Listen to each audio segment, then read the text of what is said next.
All right, just begin it with a big, good old sniff into the camera. That's what I like to hear. This is Krackle Comics 49. I'm Mike. I'm Dan. I'm Vincent. Gentlemen, how are we this week? Before we talk about comics, this might be our shortest show ever. I'm feeling just peachy today. Is there a reference for why? I'll let you think about it. I can. There's like 3 things, and none of them I want to mention. Fair enough. Sticking in. Oh, okay. All right. I'll take that as a segue as another book that sticks in, which is Amazing Spider-Man. Yes, so our first issue to kick off this amazing show is Amazing Spider-Man number 57, written by Nick Spencer, art by Mark Bagley. Our first issue, I can't talk. Our issue opens to narration from Kindred as he is transported away to Ravencroft. MJ and Pete meet up in the cemetery as the other Spider people kind of just head off and go their separate ways. Back in present day, Norman and Peter talk at Ravencroft as Norman basically begs Pete to talk to Kindred, and Pete's just like, no, I don't want to talk to him, and basically punches him out, beating the crap out of Norman. So that's kind of how that whole thing ends there. As Pete leaves, we see Kindred smiling in his jail cell, so this shit ain't over yet. So we'll see what happens next. Carly Cooper is examining the Sin Eater's bodies that he has killed, when she notices that one of them died, or one of them is actually still alive and did not show up on the records. And we can see Kindred's tentacles kind of crawling through there. So she calls MJ. MJ doesn't pick up because it's 2:38 in the morning.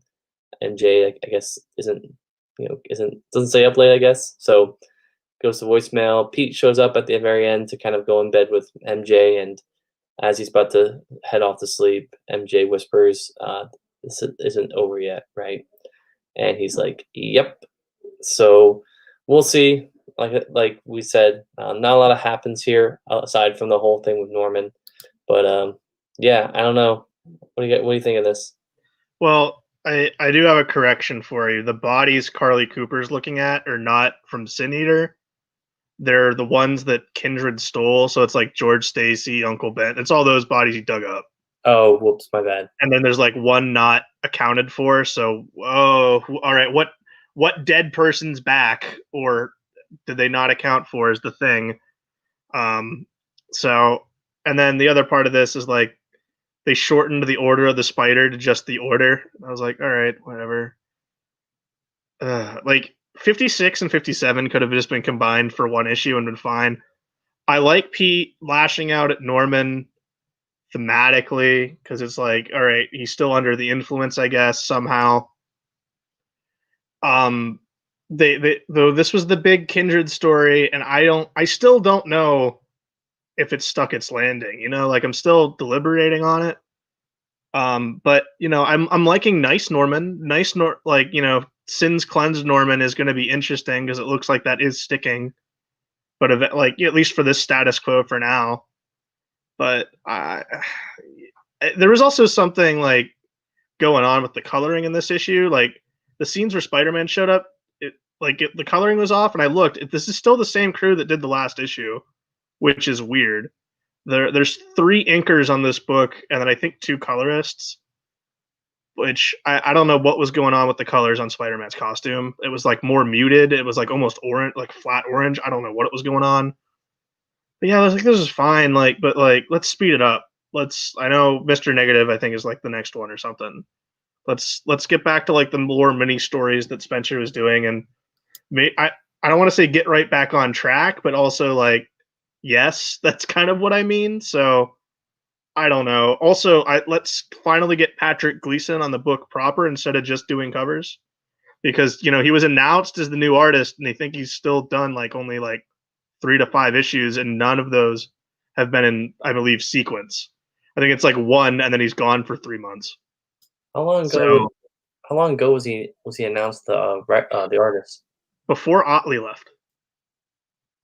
So That's last quarter 2020. So yeah, and it's been Mark Bagley for most of this. So that's Amazing Spider-Man. All right. Well, actually, I kind of want to ask you guys about some Spider-Man just to extend it, even though I'm not reading the book. Well, I'm not reading this We issue. have to. Well, I'm kind of curious. So, like, Kindred, I'm pretty sure, wasn't Kindred set up like in issue 1 or the Free Comic Day? Like, Kindred was teased in the beginning of the run, I'm pretty certain. Correct. So we basically went, more or less 50 issues, call it 50 issues, to finally get to the reveal of Kindred. It's a big reveal. They have this little arc, and I read parts of it, and I kind of feel like I don't know, does it feel like it was worth it? 50 issues building up the reveal, and then I felt like the climax here was kind of underwhelming. He kind of just gets completely bodied by his dad and Kingpin kind of adjacently. I feel like at this point, I feel like it's kind of overstayed its welcome. Like, we're having all this stuff drag out afterwards. Like, okay, we have this reveal, now let's just get on to the next, whatever next step is for this run. Or my thing is, like, I liked Last Remains, but the payoff is I'm still deliberating, and clearly the payoff isn't done yet.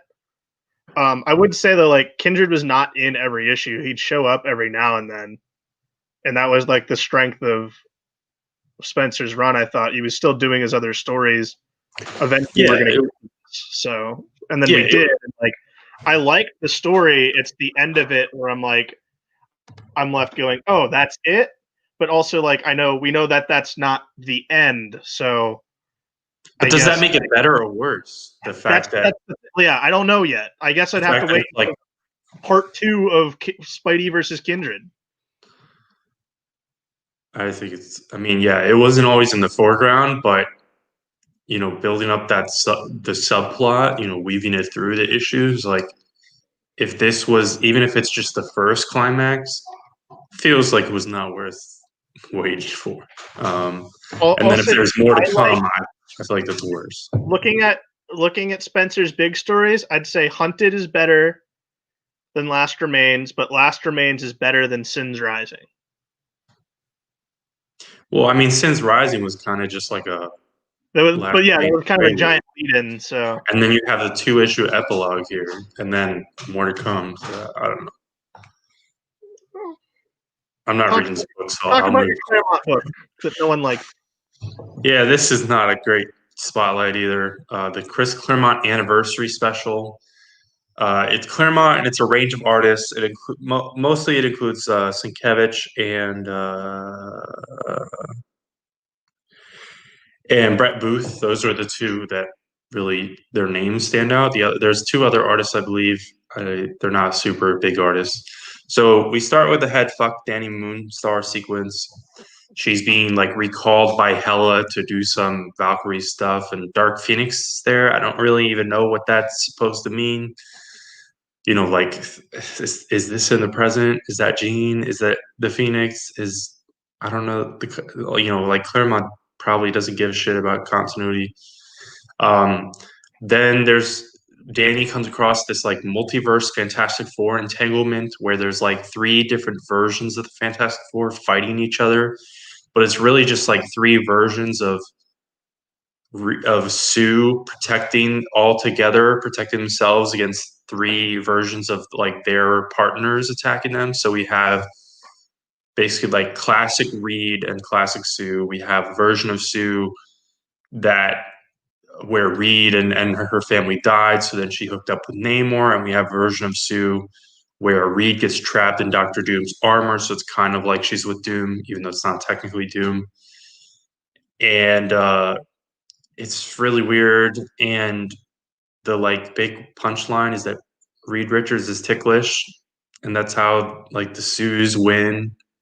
And Danny like interferes, and it's all Shadow King nonsense, so she figures that out. And then the next sequence, we have Rogue fighting Binary, classic, Rogue versus Carol Danvers fight, but Rogue has like a shadow. She's Shadow King stuff again, and then for a quick moment, Binary like slips into like looking like like modern Captain Marvel, and then there's a scene from the Jim Lee era where Gambit is helping de-age Storm, and also like Danny Moonstar doesn't recognize Gambit. She's like, "Ooh, that's a handsome dude."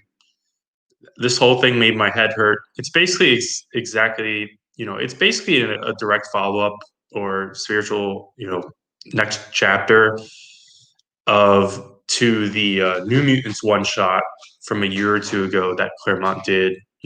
I guess at the time was loosely supposed to be tied into the movie, but obviously the movie came and went and then came and then no one cared. And I have basically the same reaction. This made my head hurt. The title is kind of misleading. I'm not sure what I expected, but maybe more of a diverse lineup of Claremont's, actual career rather than this like mind trip Danny Moonstar story. Like, it would be nice to see Iron Fist or Spider-Man, some of his other major runs, a little bit different use of Carol Danvers. Honestly, for Chris Claremont anniversary special at this juncture, would probably be better off just using other creators doing stories in tribute to him and the characters he used and the stories he wrote, rather than letting him do this nonsense. So it's sad to see. Has Chris Claremont hit the Neil Adams tenure of his career where everything he does is just kind of in its own headspace and it's insane and stupid? I think there's there's two parts to that.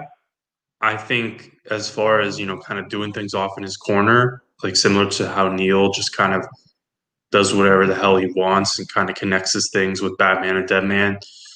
Claremont has been doing that for like almost like 15 years. He had like X-Men Forever, right, where, Marvel to this day, Marvel has him on salary. Like, not even, I don't know if he has page rate on top of that when he actually does do things, but like they pay him. And back in the day, the idea was they're paying him so that no one else can hire him. DC can't grab him for Justice League, which they did for his, for one arc way back, and it was not a good arc, but whatever. But like, you can't really make that excuse now. Maybe it's become like a legacy thing, similar to how, they were paying Stan Lee, even though that was related to lawsuits. But I don't know. I don't understand their relationship with him and why it exists. But back in the day, part of the deal, to my knowledge, was that he had to write like a certain number of pages or maybe a certain number of issues per month. But at that point, they were like, we don't want you on the main X-Men books because, they had stopped Extreme X-Men and things like that. So like, just write like a fake separate continuity thing of like, what if we never fired you from X-Men? Well, technically you could, but whatever. So that's what X-Men Forever is. And it was like a whole ongoing series. And there's like 40 issues of X-Men Forever across like two volumes and stuff. And it's all nonsense. And there are a couple other examples of that. Like, he did like the, I don't know if, I guess I think it's MC2. He did like the MC2 X-Men stuff. That's the Spider-Girl continuity. Again, alternate continuity connected to his other stuff tangentially. And there's other examples of that. Like he did Exiles, just off his rocker and shit like that. He ruined Exiles. Yeah. As far as fans go. I feel like I am being too harsh. Like when he pops in for his little stories and anthologies, they're good. Like that X-Men Black story he did for Magneto, that was good. Like, probably scatterbrained and bad, and that's what he basically said it was.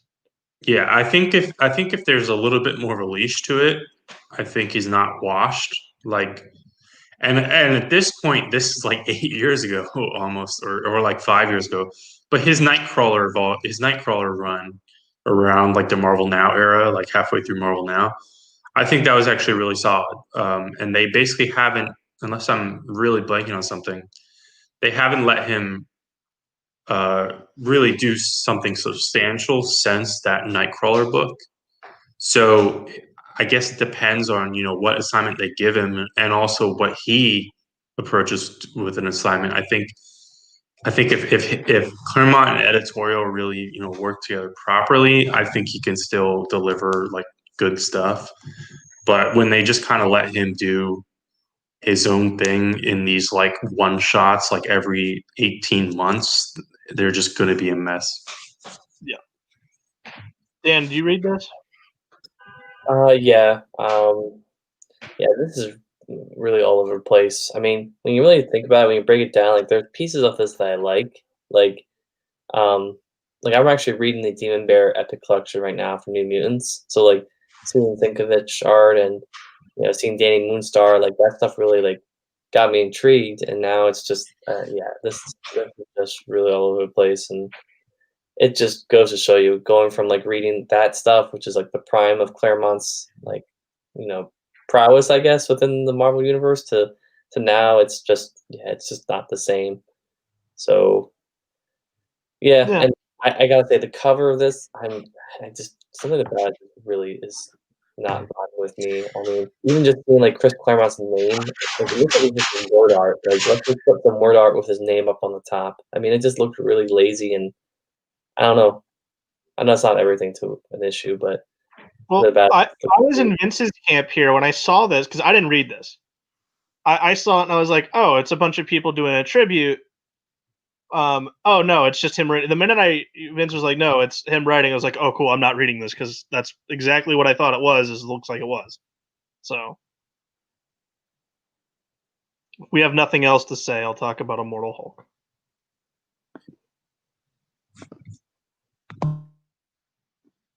So Immortal Hulk number 42. It's Al Ewing, and then there's a bunch of artists on this. Alex Linus is on the leader. Adam Gorham is on Gamma Flight. Rachel Stott is on the Jackie McGee sequence, and then Joe Bennett does the UFOs sequence at the end. Joe Bennett only does like 3 pages, if that, in this. But yeah, Ewing's got like 4 different running scenes running through this full issue with different artists. That's not unlike what we've seen before with different artists coming in when the setting calls for it. But this is definitely the most we've seen in like one issue.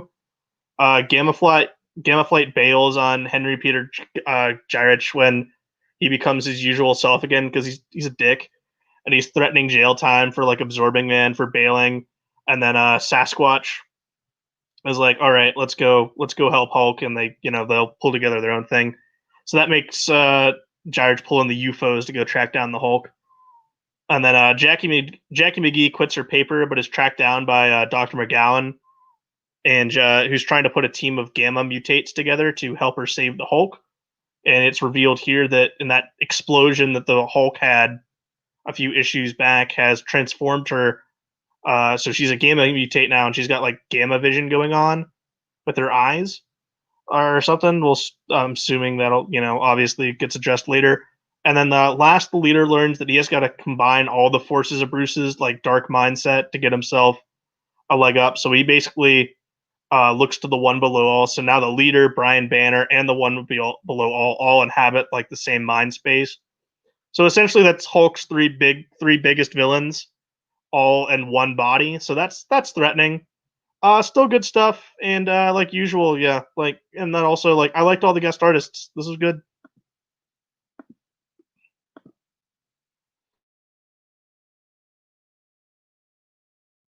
Haha. So this is the new image title by W. Maxwell, Prince of Ice Cream Man fame, and this issue is by artist Vanessa Del Rey. Deceptively, I mean, obviously it's the same writer, so it's not like a huge surprise, but also kind of the premise. It's you're going into this expecting similar vibes to Ice Cream Man, and it pretty much hits that note. It's literally a book about a clown, or about clowns, I should say. So in this issue, we have a character. Our main character is named Bart. He's this kind of blue collar-esque worker. He gigs at an amusement park, or he did because it's closing down due to the economy, etc. And as he's laid off, his fellow clown best friend mugs him in the parking lot with a crowbar.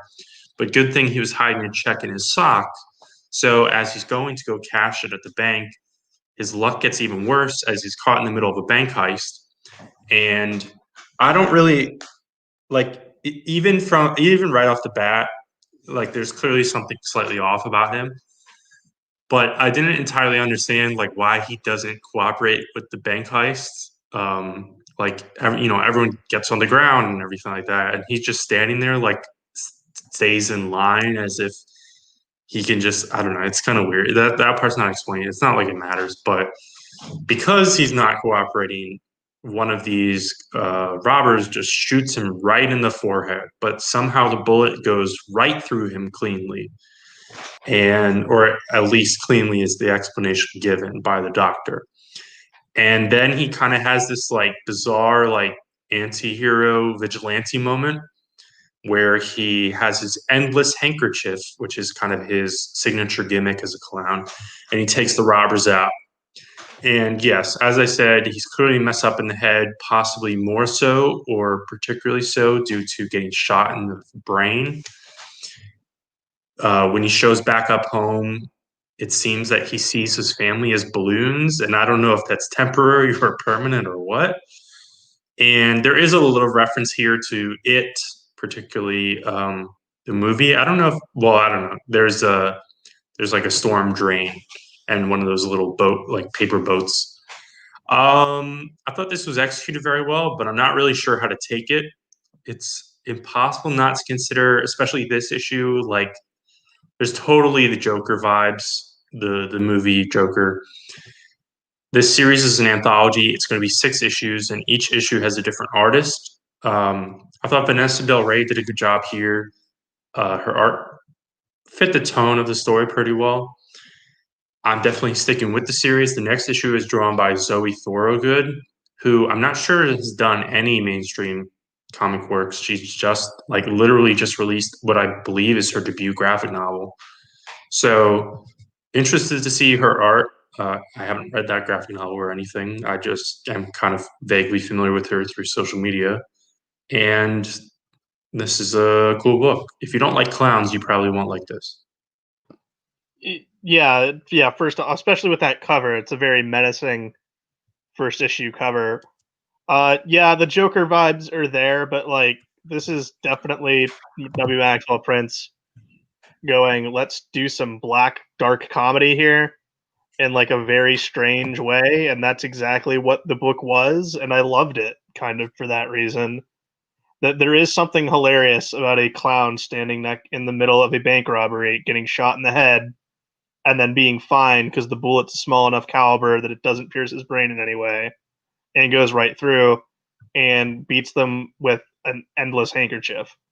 I liked how dirty the art was, like the world they lived in that was like very grimy and dirty, particularly in the the amusement park. That was all like great stuff. But like, yeah, you mentioned that this guy's a little off kilter. Like, he's at the breakfast table with his family in full clown regalia. It's pretty great. So, Well, he explains that that's his work clothes. Yeah, it's his work clothes. Like if he was normally, I'll say this right now. I enjoy this than any amount of that Joker movie. So, and I wish this, would have taken some tips for that film, because probably could have made it better. But like, yeah, I enjoyed this because it's just so weird and it's like comedy, but also with like a mist of horror that only it seems W. Maxwell Prince can do. Dan, you haven't read Ice Cream Man, so you wouldn't really know that feeling here. So, but yeah, I enjoyed this. I'll read the next 5 issues of it. Yeah, I mean, same here. I'm definitely on board for the next issue. The sequence that stands out to me is definitely the one where the bullet's traveling through his head. And you feel different like layers of his brain, and just like the way that's illustrated, that's like really perfect. This is definitely like a good mix of some slight, like some very disturbing things, but also some very like lighthearted things at times. So, yeah, it's like oddly hopeful, which is weird, but no, it totally works. And hey, didn't you make Homesick Pilots a pick of the week? Did I? I think you did. I believe it was your number one was the pick of the week for you. It's like it's been like 2 years since I read a Homesick Pilots. It came out like 3 weeks ago. Did it? Okay, wow. I guess to be fair, a lot has happened since the time we've been off. You got that right. So yeah, our next issue is Homesick Pilots number 2, written by Dan Waters with art by Casper Weingard. We open to a flashback where Amy meets her bandmates, and they make fun of her like in the Ramones, who apparently suck to all of her bandmates. We also see that she redid their name of the band that was originally supposed to be the Orphan Club. So again, kind of changing that up, get us a little more background on that. It's kind of cool. Back in the present time, which is actually 1994, June 3rd, 1994, my older sister's first birthday, the band members are still searching for Amy in the haunted house and decide to leave and hopefully enlist the help of some cops without having them kind of curious about other things that these kids are doing, right? So meanwhile, Amy's ghost version goes after this horseshoe that has belonged to the house where she was possessed in, and it kind of tracks her to like this place where this woman and this man are about to, like, I guess, have sex or something. The woman is holding on to the horseshoe, and she's like, "No, you can't take this horseshoe. It's mine. It's giving me luck." And we kind of see like the ways it has given her luck. One of them being allowing her to survive a deadly car crash. So this woman then turns into a giant horseshoe and like flies out a window and runs up to the rooftop. I think they a little bit, and then the woman just gives the horseshoe to Amy, and then just tosses herself off the rooftop and kills herself, assumingly. And then Amy basically goes back to the house, places the horseshoe back in the house, and starts talking to the house. And we get like this really weird, like very strange, like man whose face is the horseshoe, and like all you see is like a mouth at the bottom. And she kind of thinks that someone else is in the house, and the house is just like, "No, there's no one else in the house. Don't worry about it." And I believe then we cut to like one of her like bandmates being stuck in the house still, or the other guy, I guess, from the other band. I can't really remember. Like I said, it's felt like it's been a while, but yeah, this still kind of continues that mix of I don't know. It's a little bit of horror, a little bit of action, superpower type of stuff. I'll give it a third issue. We'll see. I'm still intrigued. I kind of want to see what's going on with all this. I liked this more than issue 1. I was on the fence after issue 1, and I came back, and I'm now more on the fence of reading it more. That doesn't make sense. I can't talk, but no, I enjoyed this more than issue 1. Definitely. I like that all of the objects have their own like ghost persona. So like the magnet guy, like when he's in the house, like he looks real creepy. So I like that. I am still critical of the amount of pages that are just like black background with just text boxes on them. I was critical of that in the first issue. I'm wondering if there's a better way to do those transitions from that, because there's like 5 pages here. And I think it's a 33-page book. So, something, definitely a way to skirt it for the artist. So, but overall, no, I like it. I like the different designs here. The color was the one big thing for me that is really striking throughout the issue, is the use of color to highlight the different, scenes. And there isn't listed a colorist on the book, so I'm assuming it's Casper Wingard. But no, I'm enjoying this, and I think it's still good. Vince, I can't remember if you read this or not. Yeah, I read it. It's good. I don't have that much to say. There's a weird moment. Dan mentioned how she kind of comes up with the band's new name. They're like, "Oh, we're looking for a bandmate because everyone in her high school listens to surf music," and it's like, this is like, and I'm not dissing surf rock. I love surf rock, but this is supposed to be like early slack. This is like 1993 California. It's like, if you're gonna have a huge fan base of surf rock anywhere, like I guess that's it. But also, no, like you're not gonna say like, "Oh, all our high schools into surf rock. But I don't know. That doesn't matter remotely.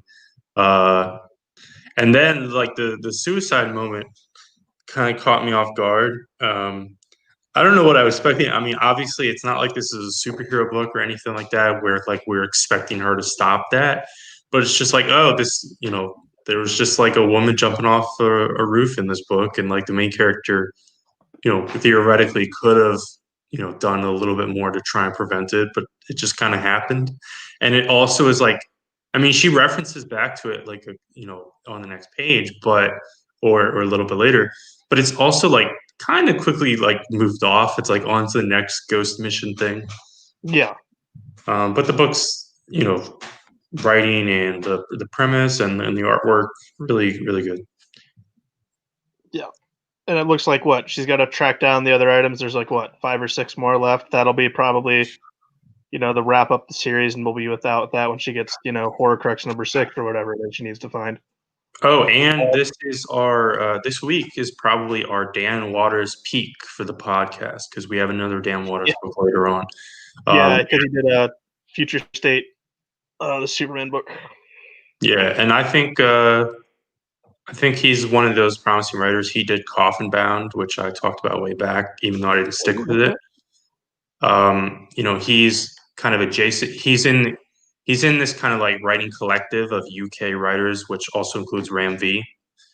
I think they're called White Noise. And so I think slowly we're going to see some of these guys getting more and more bigger books at Marvel and DC. It seems, I mean, definitely we know it's coming for Ram V because he still has Catwoman, and then obviously he's taking over Swamp Thing, and then also writing the Justice League Dark backup feature that'll be in Justice League. But no, it was definitely the most Dan Waters book for the time being that we'll have on our show. Though, like, it's not all one episode, but it'll all be, you get it. All right, X-Men Corner for Marauders. Marauders number 17, Jerry Duggan, Matteo Lolli, Edgar Delgado on colors, and then Emma Frost is taking Shaw to the tower she made for Magneto, and I can't even remember the one Prestige miniseries that I think it was Giant Size X-Men that she made. So she's using it for, I guess, for safekeeping to put Shaw in. I wasn't really clear on why she's using that, because Magneto knows where it is. I guess she's doing it a favor to Emma for making it for him. But she's prepping for a state dinner in which Kate's going to invite that child version of the Hellfire Club, which is now the Verandi organization. So Kate kind of goes in there and spoils their party with an invitation, so they have to show up. Then most of this issue just, focuses on Callista, who wants her powers back and must go through the Crucible, and asks Storm to kill her and obliges as she kind of comes down in the moment, and they fight. And she doesn't use blades to respect her. She just shocks her heart and kills her that way, so she can get her powers back. And also she comes back with the eye patch, so that was still cool to see. At the same time, though, like, I feel like I missed 2 to 3 issues, but I know I didn't. So that's weird. Like, it's just there was something about pacing of this issue that just felt totally off here. And then also off was Matteo Lolli's art here, which just got progressively worse throughout the issue, I felt. And near the end, we have some real flat, almost, resembling sketches for the faces. They don't look finished. But I don't want to ever, I don't know what was up with that, or that was, a design choice, but definitely does not look like, the 16 other issues or so -5 of what Matteo Lolli's done in the book. So that was something to see. And then also talk again of Wanda, Scarlet Witch being a pretender, which was like, okay, all right, I guess. Can she just be a mutant again? That would be much more preferred. Yeah, going off the immediate last thing you said, I agree that, I find it intriguing every time they kind of reference Scarlet Witch, because that's something that the Hickman books have kind of danced around, and this whole like pretender nickname. But I also kind of hate that status quo and wish they would kind of move towards doing something about that. I think this is a down issue on the art front, but I really enjoyed this overall. It taps into a whole swath of X-Men lore, while kind of touching on different developments for all these characters. Obviously, the cover teases the classic Storm and Callisto fight. There's references to a lot of deep cuts like Harry Leland and the Fenris twins. It was fine. This kind of feels like it's definitely an in-between issue kind of. Finally dealing with some of the subplots. And it was enjoyable. Now, this next issue is S.W.O.R.D number 2 by Al Ewing, Valerio Schiti. This is this second issue of the ongoing series is a tie-in to a line-wide crossover event. Speaking of King of Black. So, damn it. And that's on top of when I already wasn't sure exactly why this book needed to exist. Let alone since then, Marvel has announced like 3 more X books. They probably announced one as I'm speaking right now. So in this issue, we get to see Metallo taking a shit and reading a magazine about tanks. Pybok is still standing around as like the Kree Skrull Empire ambassador, so he's helping them out. And suddenly Random is here, who I don't recall from a previous issue, but Random is a silly, stupid, kind of funny, entertaining, deep cut. Then Fabian Cortez helps out on Krakoa as they're kind of trying to figure out how to deal with this King of Black stuff. And Mentallo's mission, it turns out, is to provide an escape route for the 5, the people involved with the crew involved with the resurrection protocols. And he does so with his think tank, which is just like a giant tank. And then the final page tease is Cable shows up because I guess he went missing in between the issues. It's like alluded to at the very beginning of this, but there's no explanation. I don't know if that's in another book. Is that in an issue of King of Black? I don't remember if there was one. I think there was one that came out between weeks, and I hadn't caught up to it yet. But Cable is possessed by a null symbiote. I might drop this book because, like, the first issue kind of set up a concept for the book, but then the second one, it really feels like a disposable tie into a crossover. I mean, they're fighting these stupid symbiote dragons, and I don't care. I mean, it's cool seeing Sunfire a little bit, but also that goes into the whole thing, like the complicated dynamics of living on Krakoa and mutants, what their allegiance is to. Because the whole thing with Sunfire is he didn't stick around with the X-Men because he was, well, number one, because he's a jerk and didn't get along with anyone, but also like Sunfire is like really big into being Japanese and repping his country and things like that. So like I would like to see more of Sunfire and see kind of his dynamic, similar to what I've seen in some kind of minor stories with Danny Moonstar, where it's like, is Sunfire chilling out in Japan too? Does he have dual residence? I'd like to see that, but this book is not giving me that, and I think I might drop it.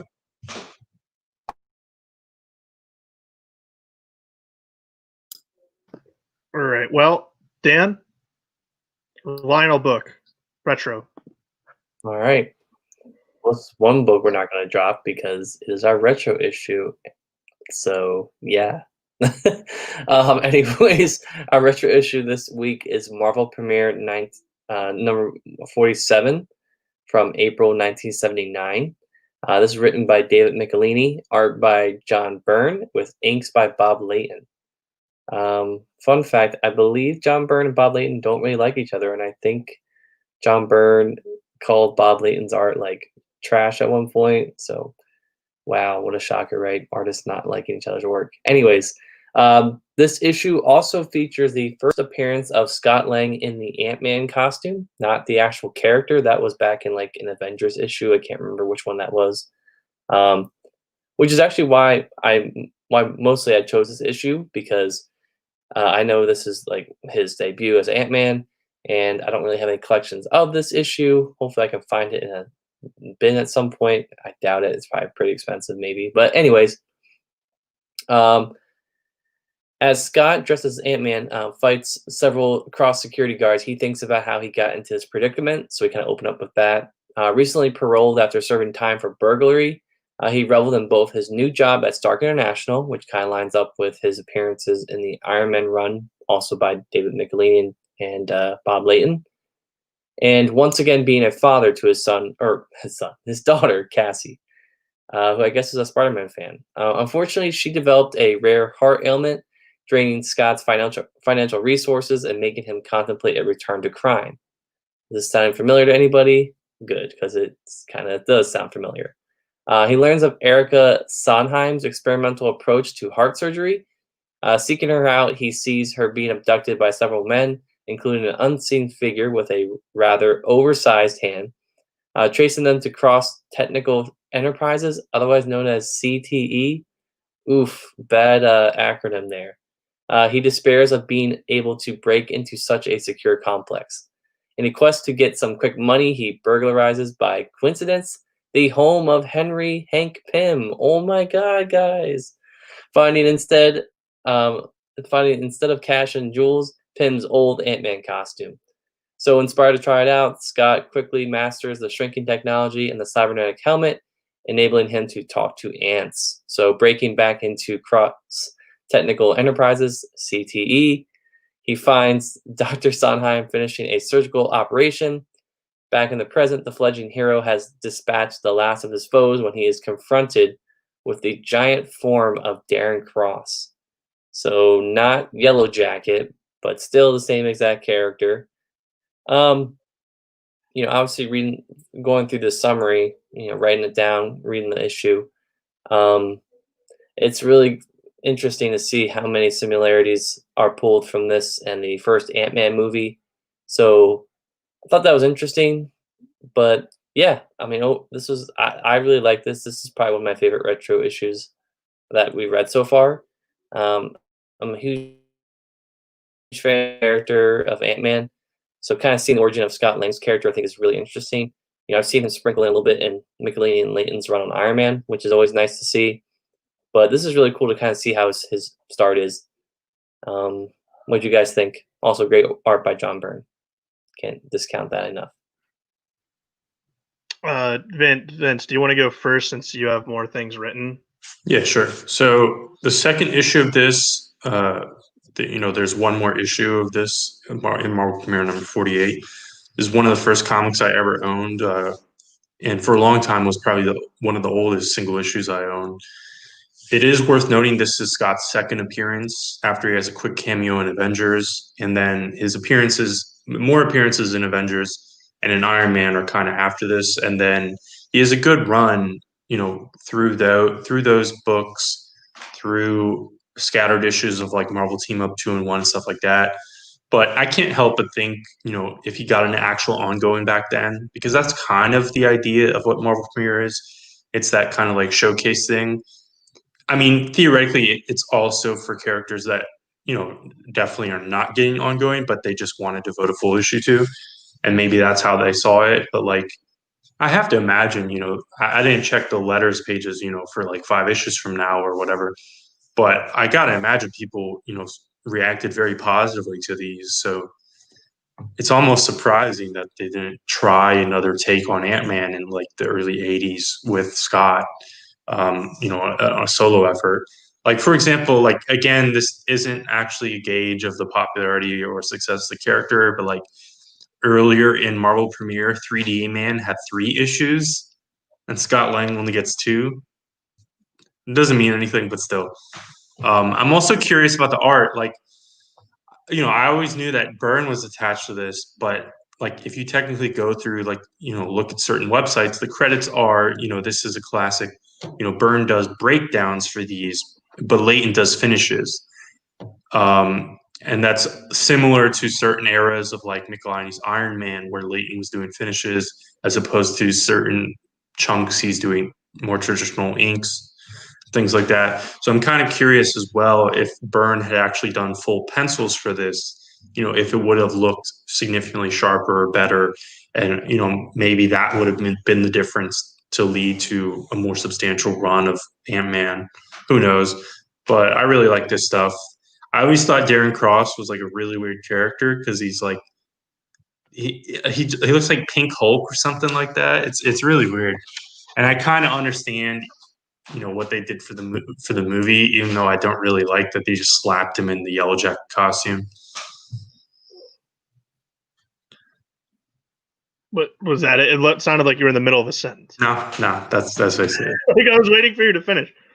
It's. I mean, you bring up the movie. A lot of this follows the beats of the movie, and that's my one big, more familiarity with Scott Lang would be the movie, much less than the comics. But like, it was kind of weird how the same beats are there.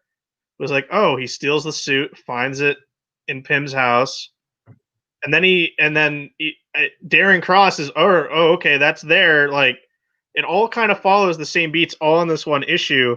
So that's kind of crazy to me. They got that much of the movie out of just Marvel Premiere number 47. Well, Obviously, they stretch it out to 27, 2 hours, but I do like how it's like the same kind of beats. But this is John Byrne and Michelini on the art. Well, no, it's not. John Byrne and Bob Layton on art, so that's fun. And then this is Michelini. I like Michelini kind of here. His Spider-Man is hit and miss with Todd for me, but for the most part, I like it. But no, this was good. Yeah, I mean, that's kind of what I was bemoaning, is that there was no solo Scott Lang except for these 2 issues of Marvel Premiere. So like that's all they had to pull for the movie. They may have pulled certain elements from like his guest, his supporting character roles in like a dozen issues of Iron Man and stuff like that. But like this is all they had, which is still odd. I mean, the first Ant-Man ongoing series is well, I guess it's technically irredeemable Ant-Man, but Scott Lang's first genuine series is Nick Spencer, which I believe was basically timed with that movie right before it or whatever. Kind of weird. Kind of weird, but definitely fun. And then obviously, Scott gets the more comedic, persona from Paul Rudd, which then that's a thing that's bled through into more current books. Like we did read the Dylan Burnett and Zeb Wells series last year, and we liked that book, but that's definitely more on the comedic side for that, though. But gentlemen, picks of the week. Do you have picks? I would say you can throw your consideration to your future state books here, even though we didn't talk about them on this segment. We'll talk about them on the next segment. But what are your picks, guys? Haha. Yeah, haha for me. Yep, same. So all right, so we're across. Not even pulling in anything future state to come in and surprise take it. No, it's all haha all the way. That's it for this week. We'll do future state reviews right after.